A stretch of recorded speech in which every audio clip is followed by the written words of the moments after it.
Tôi cũng giờ chỉ mua mình nhận tôi cần ta là chê của giờ một bên này tay nó của giờ xa của tôi mới nhận một bên này tay cái kia cũng mà bắt tôi đó một đợt này tay nhóc cái kia của tôi về của giờ một hiện tại nó của một tay kia khơi đợt tê chưa cái này phải tay ra chạy gì lúc mà nó mình chúng ta xin hoa cái gì là chặn rồi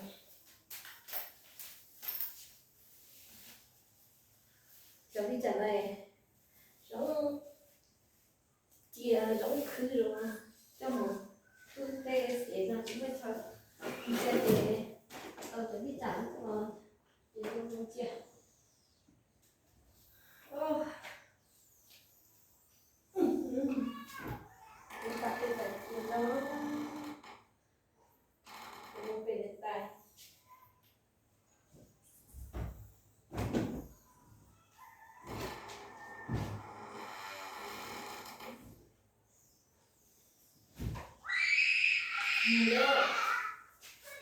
Mày không chờ chết xong rồi không chờ hơn không chờ chết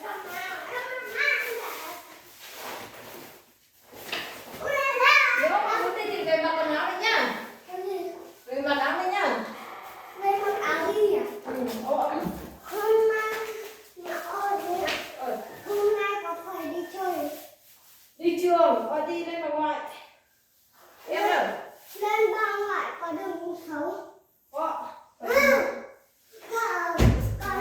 không chờ đó ghi nhận không chỉ có được miệng và chỉ có được mông yên tâm yên để mặc quần áo đấy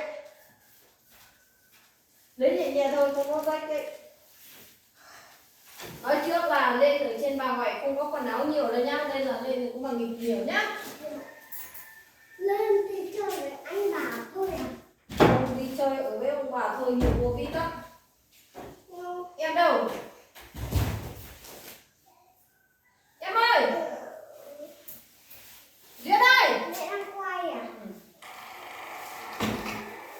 về chuẩn bị đồ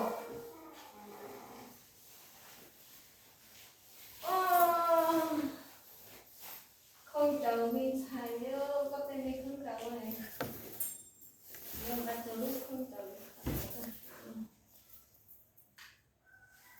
không nghịch nhá Mới sắp hết thời gian rồi kìa.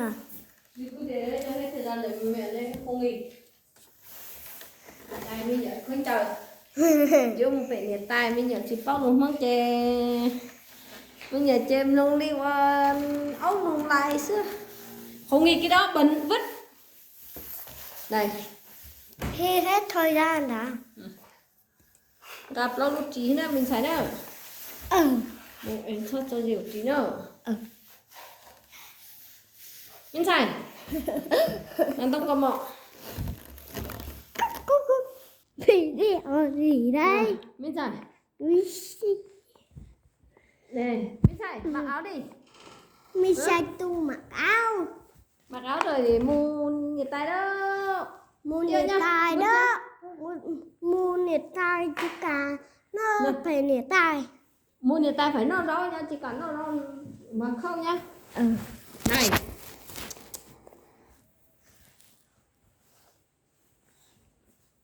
một cái nhiệt tay chút ngày chú sáu tông bằng không chỉ khóa đi không khóa không cho đi đâu đi chơi đi để mẹ chuẩn bị đồ đấy mình xài được cho thế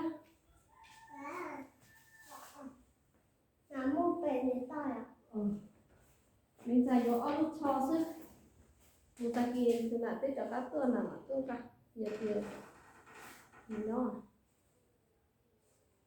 là sao nếu một chê nếu một đơn nhiệt tay nhỏ tôi là lo quá không được ít tuần đấy có bộ trong covid thôi chứ có bộ mà tôi còn đấy rồi mình xài một đơn bà ngoại tư nữa không biết phá anh phá cho em Mẹ ơi, lúc này nó nói gì à? Bảo đi ở với bà ngoại, lúc nào mà mà bố khỏi bị bố không bị Covid nữa thì bố lên đón. Thế mẹ đi không? Mẹ xuống để mẹ đi làm. Xuống đâu? Mẹ xuống đi họp, mẹ đi trường. Đồ. Khóa cho em nào, về đây mẹ khóa cho. Nhưng mà con có phải ngủ vào mũ vào nhá. Hả? Đội mũ vào nữa nhá. Đội mũ vào. Có. Hiền nào. Con đi chơi đi cho mẹ nhờ. Không là không cho đi vào ngoài đâu nếu cứ như thế à? Đội mũ vào nha. Hiền đâu có mọ thia. Nó lên cái mùi kề. Mình thấy chị con tông có mấy thì mình xem tông có mọ nó nữa. Đúng nào, rồi đúng nào. Dạ. Mình xem tông nào. Không đeo tắt đâu, không lạnh. Mình xem tông có mọ. Và 2. Con đeo sư tử đó. Thì mình xài. Con chỉ đeo con này. Mình xài tông có mọ 22 là em muốn điện tay ơ. Con đeo mũ này thôi. Đấy. Đã từ mình xài 2 thấy xài thế mà. Đừng em đưa mỏ 22 là em muốn điện tay. Lấy ở tắt rồi mình xài. Không lấy đâu, tắt này bẩn rồi chưa giặt. Đấy, đây này, bẩn rồi này nhá. Đội mũ đội đẹp nhá. Hết thời Khóa áo gian. lại thôi, bấm lung tung. Nếu con muốn đi vào ngoài thì con nghe mẹ, còn nếu không thì con ở đây một mình. Mẹ đi đâu? Đi trường ở đâu? Đội mũ vào. Đi trường ở đâu ấy? Mẹ bảo con ở Yên là con ở Yên. Nhưng mà mẹ đi trường ở đâu? Mẹ đi trường ở Nam Mèo cơ. Nào. Túi của con áo đâu? Bảo con áo này. Cho mẹ đi lấy túi đã nhá. Dạ. Rồi. Hai đứa không nghịch nhá. Khi nào hết thời gian Này, không được nghịch cho mẹ nhá.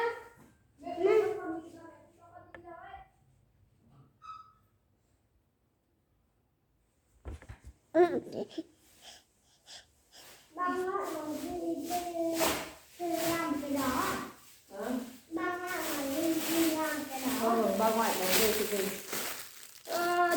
Chị lấy năm tỷ chị. Là bố nó sang non thì nhiều không chờ. Mẹ ơi, đội mũ vào. Đội mũ vào. Tí mẹ đội mũ vào thì bố sang nó đi mình nhỏ đi không chờ. Chơi nữa. Như sao? Chơi nữa. Lấy cái này nữa à? Đấy bà ngoại có đi phải mang không? Mình chảy ở đây. Ba không chờ nó hết.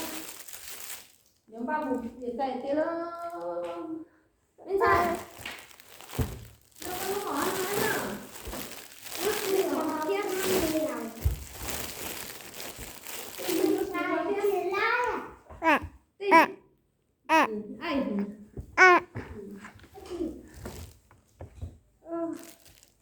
Sao mình nhận không trời mua nhận tay.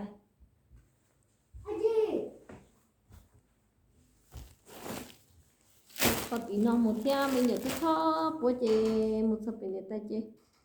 Một có đê lô một có á lô chị cái ní sẽ sai chị giờ tao in nó có bay chạy không chờ điện thì giờ tao ba không chờ đi mình nhớ đi in họ sư thì sử dụng ba không chờ bà ngoại vừa đi tắm thì đi thì giờ tao ba tên nó chứ không này là cái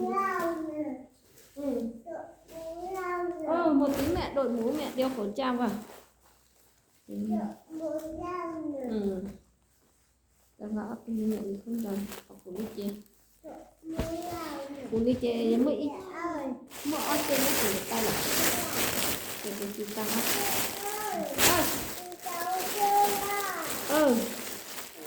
đội mũ vào cái một không thêm một tỷ là tám mươi rồi nhá đây chị nó cái to to mù mà không nghe ế như nhiều thế thì cái chị có rồi khẩu trang mẹ với em lấy cho một em lấy trời ơi Khẩu trang đấy mà mẹ. có ở kia rồi có ở chỗ kia Đây, Đây này, nè, đây. đây, luôn nói nhá. Đây này. Khẩu trang con này. Nó không cần thiết. Nó nhập để nhẹ nhắc có tư lần. Nó hậu nào. Nhắc không nó. Bỏ đây. Mình sẽ ở đây nhẹ này. Ô, mình sẽ để nhẹ nhắc phải luôn. Sao vậy? Đi, dây một con mình sẽ để nhẹ lo. Nhắc phải khẩu trang kìa. Lần này em mình sẽ để nhẹ nhắc học á. Mình nhớ chỉ bao đúng không ạ? Lớn lên này. Đi đi đảo ngủ là đi đảo chứ. Bù ra. Đánh nhẹ là cái này này. Đó. Rồi giờ đánh nhẹ. Đẩy nhẹ chứ cả. Vào. Giờ một cái người ta chê giờ con bắt đánh nhẹ nó. Cái phê chê. Đây. Nè. Cái phê chê giờ con bắt đánh nhẹ nó. Đánh nha. Tao bắt đánh nhẹ nó tu do. Ít lên đi cho Tu do. Ít lên đi cho chê. Thế là chỉ chặt bóc. Nữa. Tụi mi dầu nó. Phải chi tiền nữa. Phải chia chứ cả. Đâu ế lý nó thế. Đâu có mỏ nó thế. Rồi tránh ra nào. Con cứ làm như thế mẹ đánh cho đấy. Mẹ không cho con đi nữa. Nếu mà không ngoan rồi. Đúng. Sao mẹ đánh con Hùng mới nghe đấy nhỉ? Tiểu hậu năm ngày như kiểu nào vậy? Xa lắm. Rồi, thì tao mới đẩy nó vang không đó thế. Con biết tiểu hậu năm nghèo ở đây rồi. Mẹ bảo con yên đi.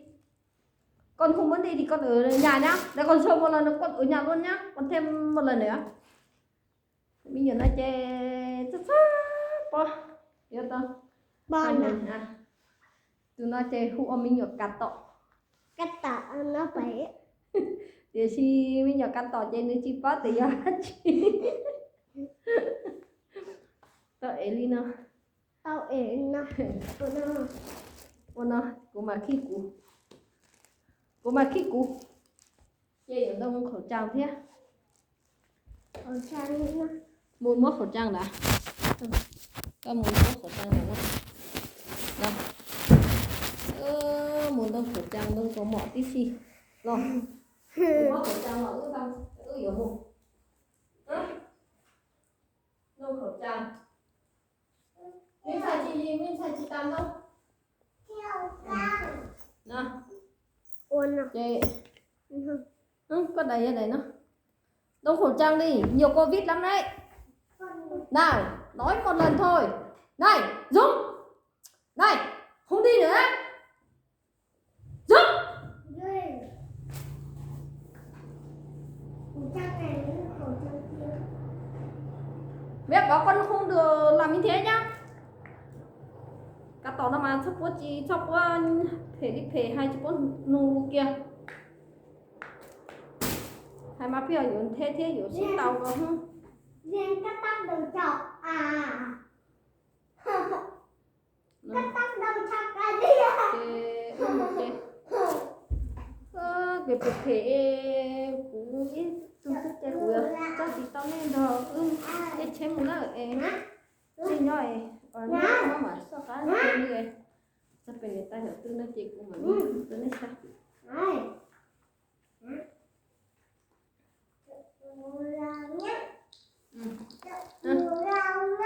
đợi bố vào đợi bố vào nóng lắm lạnh lắm chứ chuẩn bị thay được không để tao ăn được không kia một lô chạy cái mùng lại chị một bên nó chúa lúc nào không chờ đi là lúc nào nó đi là lúc nào có gì gọi gì xí xe kia một một trang à nhá ta cứ lại chết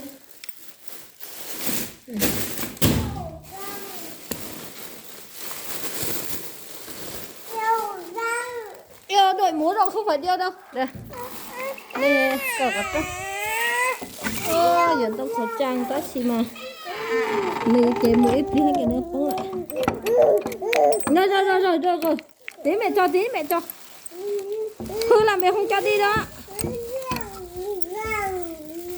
Thư là mẹ không cho đi. Mẹ nhỏ chỗ này. Hai đi cha chè vô cũng đi đâu. Chị qua. Cơ lúc tận nó thiệt. Nhưng mà giờ đến khỏi trong chén bé. Chè. Nè. Ô. Sao khỏi trong tê chè nhỏ một.